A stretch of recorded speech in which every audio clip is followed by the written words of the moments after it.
From everything I have heard, I will say this. I do not believe that there were fists a-flying.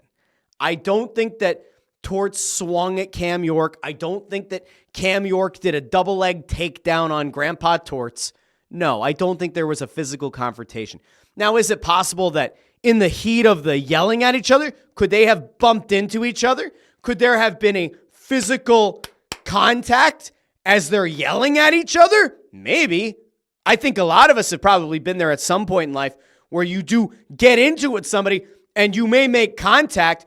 Was it enough where another player or a coach or someone else had to physically separate them?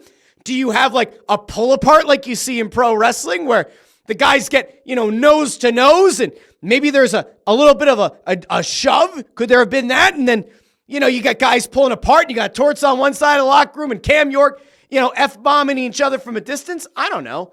Is that feasible? Maybe. But do I think that there was like an actual punch thrown? No.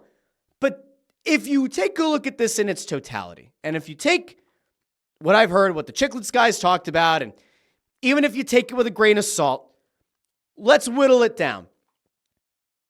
There is a very good likelihood that in that Toronto game, at some point in that locker room, Cam York and John Tortorella had a shouting match.